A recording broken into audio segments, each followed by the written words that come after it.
छोटे से गांव में हरिया, उसकी पत्नी और उनके 2 लड़के रहते थे।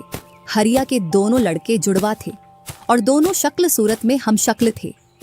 जो कोई भी व्यक्ति उनको देखता तो वो पहचान नहीं पाता कौन रामू कौन राजू है इन दोनों में से। एक शाम हरिया अपनी पत्नी से बोलता है, अब तो बुढ़ापा आ गया और अब पहले जैसे हाथ पैर भी नहीं चलते। हाँ, अब आपकी और मेरी उम्र हो गई है। अब मुझसे भी घर का काम नहीं होता। क्यों ना रामू और राजू के लिए सुंदर लड़कियां देखकर उनकी शादी कर दी जाए। हाँ भाग्यवान, तू बोल तो सही रही है, लेकिन मुझे रामू की फिक्र है क्योंकि उसे काम में आलस आता है और वह कैसे अपना गुजारा कर पाएगा। बातें करते करते दोनों सो जाते हैं।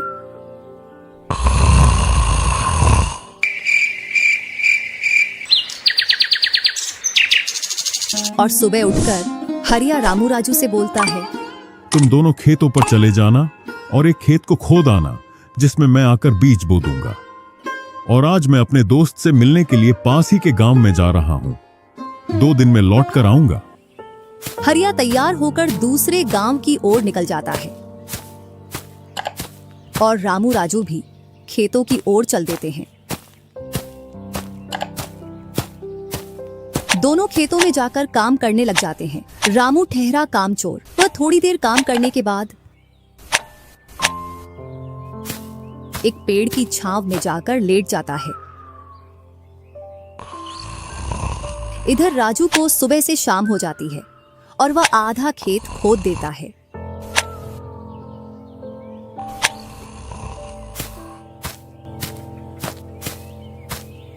और हरिया भी अपने दोस्त के पास पहुंच जाता है। अरे भाई हरिया, कैसे आना हुआ? तुझसे मिलने की इच्छा हुई तो मिलने आ गया। चल अच्छा है, पहले भोजन करते हैं, इसके बाद गप्पे लड़ाएंगे। दोनों साथ में भोजन करते हैं।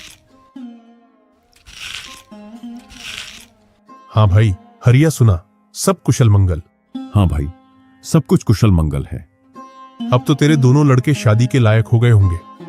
हाँ, दोनों शादी के लायक हो गए हैं और खासकर मैं तेरे पास इसीलिए आया हूं कि कहीं दोनों लड़कों के लिए लड़कियां देख आऊं। वैसे अपनी भी 2 बेटी हैं और दोनों खूब होशियार और चंचल है। अब दोनों की भी उम्र शादी के लायक हो गई है। अगर तुझे कोई एतराज ना हो तो क्यों ना इस दोस्ती को रिश्तेदारी में बदल दी जाए। इतना सुन हरिया बड़ा खुश होता है।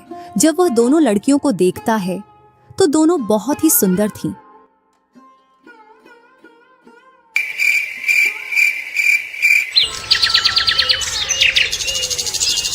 सुबह होते ही हरिया अपने दोस्त से बोलता है, मैं जल्द ही मेरी बहुओं को लेने आऊंगा। इतना बोलकर हरिया अपने गांव की ओर चल देता है। इधर रामू और राजू भी अपने खेतों पर काम करने के लिए आ जाते हैं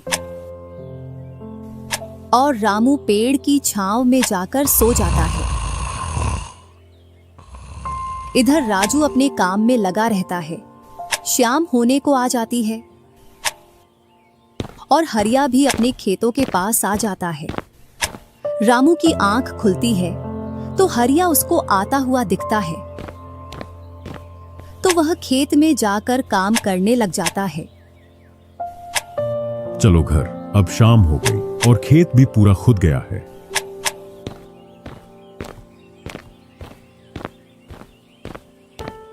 तीनों साथ में घर पहुंच जाते हैं। हरिया अपनी पत्नी और दोनों लड़कों को बताता है कि वह इन दोनों की सगाई पक्की कराया हूं।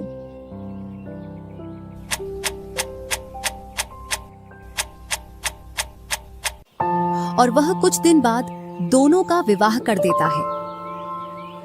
ऐसे ही कुछ वर्ष निकल जाते हैं।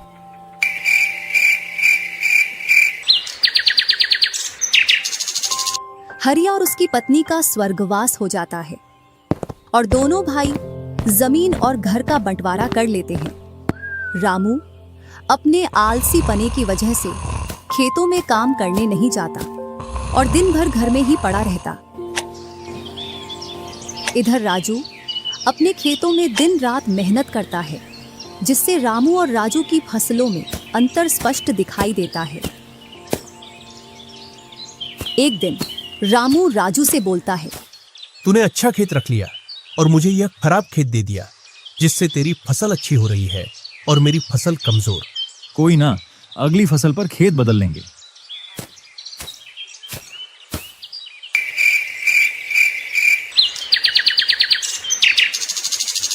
अगली फसल पर रामू राजू से खेत बदल लेता है और एक खेत ज्यादा ले लेता है।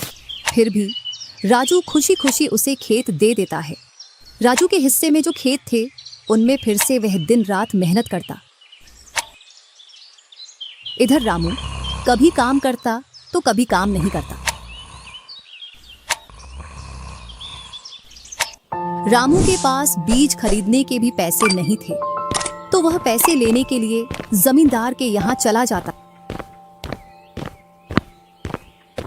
जमींदार जी, कुछ पैसे उधार चाहिए थे, जिससे मैं अपने खेतों के लिए बीज ले आता और फसल आने पर मैं आपको पैसे लौटा देता।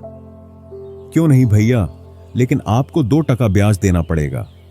जी जमींदार जी, मैं ब्याज दे दूंगा। जमींदार रामू को पैसे दे देता है और रामू उनसे कुछ बीज लाकर अपने खेतों में बो देता है। इधर राजू अपनी फसल की रोज देखभाल करता और रामू बोकर आया उसके बाद से अपनी फसलों को देखने के लिए भी नहीं गया। वहीं अपने घर में पड़ा रहता और दिन रात सोता रहता।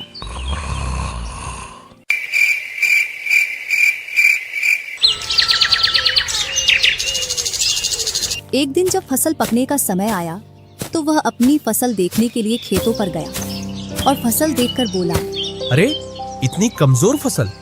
मैंने खेत बदल लिया, फिर भी लगता है मेरी ही किस्मत खराब है। जो भी जमीन में लेता हूँ उसमें अच्छी फसल होती ही नहीं है।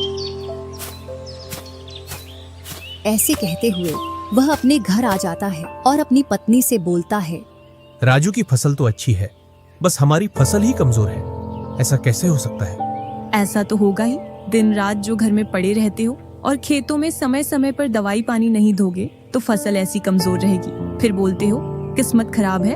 किस्मत नहीं, मेहनत करनी पड़ती है। चल चल, मेरे को मत सिखा। अगर किस्मत ना हो तो कुछ भी नहीं होता।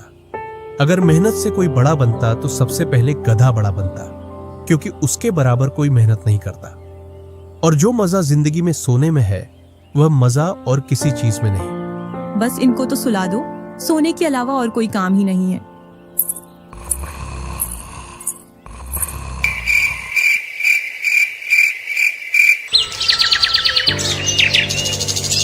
कुछ दिनों बाद जब फसल निकली तो राजू की फसल रामू से दोगुनी निकली, जबकि उसकी जमीन रामू से कम थी। रामू फसल को देखकर बोलता है, इस फसल को बेच कर आऊं या खाने के लिए रखूं? इधर जमींदार जी को भी पैसे देने हैं। अब इतनी सी फसल से कैसे काम चलेगा पता नहीं।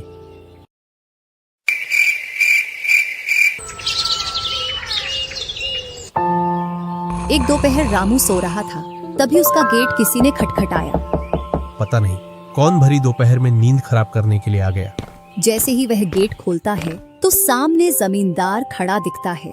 क्या यह रामू का घर है? रामू ने सोचा, क्यों ना मैं इसे राजू के घर पहुंचा दूं। यह मुझे पहचान भी नहीं पाया। मैं तो राजू हूँ, वह वाला घर है रामू का। जमींदार सामने वाले घर पर जाकर गेट को खटखटाने लगता है। राजू गेट खोलता है और बोलता है, क्यों भाई, इतनी तेज गेट को क्यों खटखटा रहे हो? मैंने आपके रुपए लेकर खा लिए क्या? हाँ भैया रामू, तुमने मेरे जो पैसे लिए थे उन्हीं को लेने के लिए आया हूँ। तुमने बोला था फसल आने पर पैसा लौटा देंगे, जो तुमने अभी तक नहीं लौटाया। क्या जमींदार जी, आप भी दोपहर में नशा करके आ गए? मैंने कब आपसे पैसे उधार लिए? क्या तुम ही रामू हो? नहीं, मैं तो राजू हूँ। रामू तो सामने वाले घर में रहता है।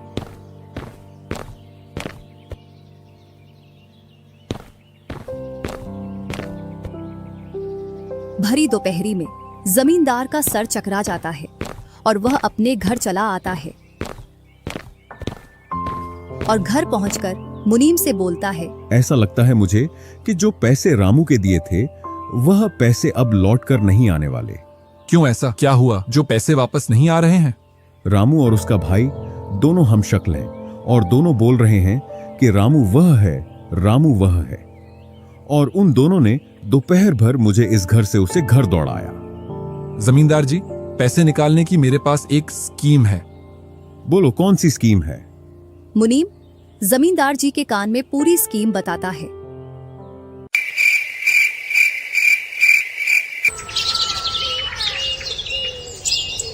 दूसरी सुबह जमींदार, मुनीम और दो आदमी जिनके हाथ में लाठी थी, चारों लोग रामू के घर की ओर चलते हैं। जैसे ही रामू के घर के पास पहुंचते हैं तो जमींदार और दोनों लोग थोड़ी दूर रुक जाते हैं। अरे रामू भैया, बाहर निकलो, मैं पास ही के गांव से आया हूँ। जरूर जमींदार होगा, मैं आज गेट खोलूंगा ही नहीं। मैं तुम्हारी ससुराल से आया हूँ। तुम्हारे ससुर साहब ने तुम्हारे लिए कुछ रुपए और कुछ आभूषण भेजे हैं, क्योंकि बुढ़ापे की वजह से उनसे यहाँ तक आने की नहीं बन पा रही थी, इस वजह से उन्होंने मुझे भेजा है। इतना सुन रामू के मन में लालच आ जाता है और वे फटाक से गेट खोल देता है। कहाँ है पैसे और धन? क्या तुम्हारा ही नाम रामू है? हाँ, मेरा ही नाम रामू है। कहाँ है धन? यही पास में रखा है, चलो दोनों उठा लाते हैं। वह मुनीम के साथ चल देता। थोड़ी दूर चलने के बाद मुनीम जमींदार जी को बुला लेता है। जमींदार और दोनों लोग रामू के पास आ जाते हैं। लाओ मेरे पैसे लौटाओ, ब्याज समेत। मैंने आपसे पैसे नहीं लिए। ये ऐसे नहीं मानेगा।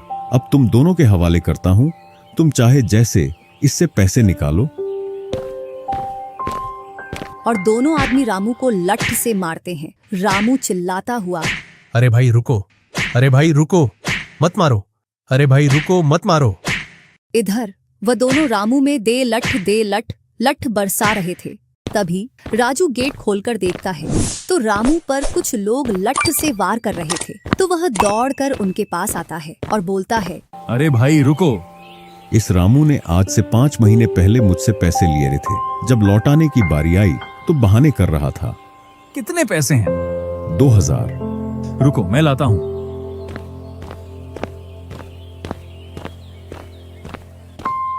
राजू रुपए लाकर जमींदार को देता है और जमींदार और उसके साथी वहां से चले जाते हैं। इधर रामू भी अपने घर में चला जाता है और राजू भी।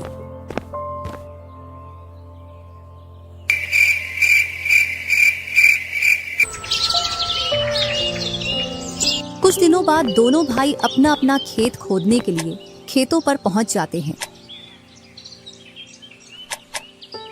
इधर खेत खोदते खोदते राजू दौड़ते हुए रामू के पास आता है और बोलता है, देखो मुझे खेत में क्या मिला है। राजू के हाथ में हीरा देखकर रामू के मन में लालच आ जाता है और वह मन ही मन सोचता है, इसके खेत में तो और भी हीरा हो सकते हैं। क्यों ना मैं इसको मेरा वाला खेत दे दूं और इसका खेत में रख लूं, जिससे मेरे पास भी बहुत सारे हीरे हो जाएंगे। मैं क्या बोल रहा था, क्यों ना तू मेरे वाले खेत पर फसल कर ले और मैं तेरे वाले पर। इतने दिनों से तू कम जगह पर कर रहा था। और रामू राजू वाले हिस्से को खोदने लग जाता है।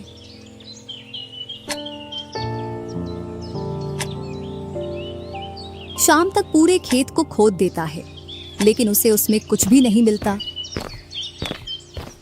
और थका हारा घर पहुंच जाता है। आज पूरा खेत खोद दिया, लेकिन फिर भी एक हीरा नहीं मिला, जबकि राजू ने खेत का एक कोना खोदा था, उसमें ही उसे एक हीरा मिल गया। अच्छा, आप अगर ऐसे ही मेहनत करते रहे तो एक दिन आपको भी बहुत सारे हीरे मिलेंगे। बातों ही बातों में रामू की नींद लग जाती है।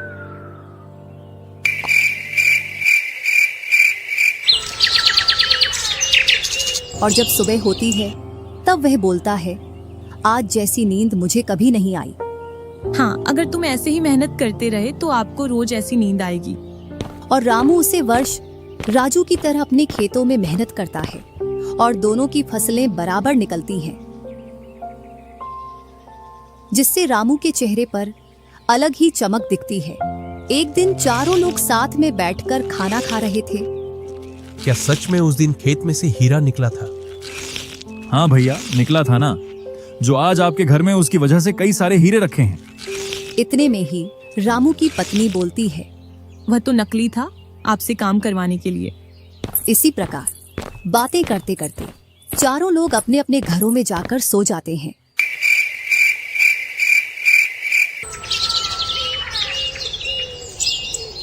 सुबह होते ही तुम दोनों को राजा साहब ने राजमहल बुलाया है। वह दोनों भाई सेनापति के साथ चल देते हैं। अब पता नहीं कौन सी आपदा आ गई। कुछ नहीं, कुछ अच्छा काम होगा, तभी तो हमें बुलाया है। दोनों राजा के पास पहुंच जाते हैं। हमने सुना है इस वर्ष तुम्हारी फसल सबसे अच्छी निकली है और आपने इस बार सबसे ज्यादा राजकोष में कर दिया है। इसी का आप दोनों को इनाम दिया जाता है। दोनों भाइयों को आपके गांव में इनाम के रूप में दुगनी जमीन दी जाती है।